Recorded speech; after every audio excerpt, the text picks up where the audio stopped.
(1926년 4월 13일) 방송을 시작합니다. 파세익 최고 치안 책임자가 150명의 시위 진압용 산탄총으로 무장한 보조 인력을 동원해 폭동 진압령을 낭독할 예정입니다. 경찰은 해당 명령이 발효될 경우 시위와 집회가 전면 금지되며 지역은 사실상 계엄 상태에 준하는 통제하에 들어갈 것이라 밝혔습니다. 이에 대해 자유주의자들과 기타 단체들은 이를 정면 도전으로 받아들이고 있으며 파업을 지속하고 과도한 보석금과 치안 판사들의 위헌적 행위에 맞설 것이라 밝혔습니다. 실제로 이동 명령에 즉각적으로 따르지 않았다는 이유로 체포되어 5,000달러의 보석금이 책정된 사례가 있었으며 변호사가 항의하자 체포 위협을 받는 사례도 발생했습니다. 단순 소홀한 행위에도 보석금이 5천에서 1만 달러까지 책정되고 있으며 재판 과정 역시 속기록 작성이 금지되고 기자가 퇴장당하는 등 계엄 법정과 유사한 방식으로 운영되고 있습니다. 또한 변호사를 재판장과 분리시키는 등 방해 행위가 이뤄지고 있으며 판사는 외부 선동가들을 배제하고 사태를 종결하겠다 밝힌 바 있습니다. 리비아에서 무솔리니가 트리폴리를 방문해 사막 부족들의 환영을 받으며 내륙으로 이동했습니다. 무솔리니는 지난 2년간의 개발 성과를 점검하며 새로 개간된 농지와 건설된 도시, 현지 요새들을 시찰했습니다. 한편 최근 부상당했던 코는 거의 회복된 상태로 알려졌습니다. 독일이 국제연맹 이사회 개편위원회 참여 요청을 공식적으로 수락했습니다. 독일 정부는 이사회 및 비상임 의석 배분 방식과 선출 절차가 위원회에서 다뤄져야 한다고 주장하며 이 문제를 특정 국가가 아닌 연맹 전체의 관점에서 접근하고 있다는 점을 강조했습니다. 영국에서 석탄 파업 협상이 연기되며 위기가 심화되고 있습니다.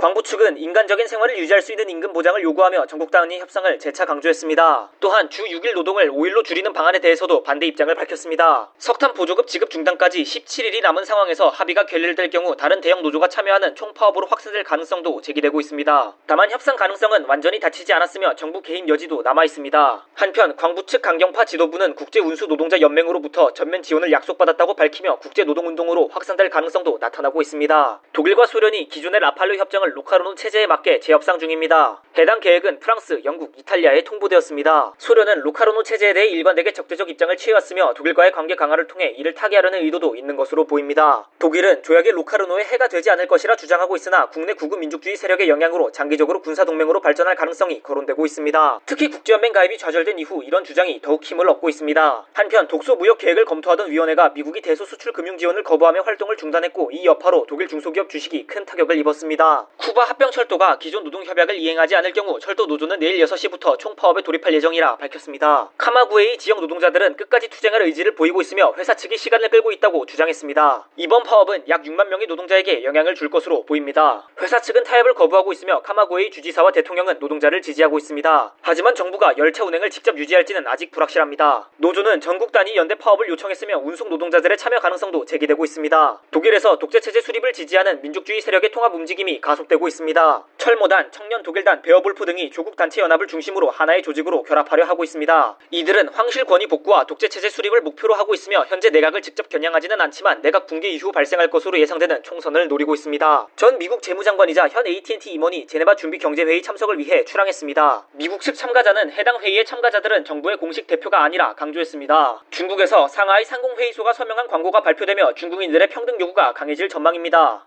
이 선언문은 작년 5월 30일 총격 사건을 언급하며 중국인의 정의에 부합하는 해결이 이루어지지 않았다 주장했습니다. 또한 외국인과의 인종적 평등, 조계진의 완전한 시민권, 세금 비례 의석 배정, 중국 통제와 혼합 법정의 무조건적인 설치를 요구했습니다. 열강이 신속하게 대응하지 않을 경우 수개월 내 중대한 사태가 발생할 가능성도 제기되고 있습니다. 한편 베이징에서는 큰 소식이 없었습니다. 만주에서 장쩌린이 언론 인터뷰를 통해 자신의 목적이 중국 내 볼셰비즘 제거라고 밝혔습니다. 장쩌린은 목표 달성 이후 만리장성 이북으로 철수해 만주의 재건과 발전에 집중하겠다고 밝혔습니다. 또한 펑이샹에 대한 적대감을 드러냈으며 중국 정치에는 개입하지 않겠으나 차기 총통 자리에는 큰 인물이 앉아야 한다 주장했습니다. 이상으로 1926년 4월 13일 방송을 마칩니다.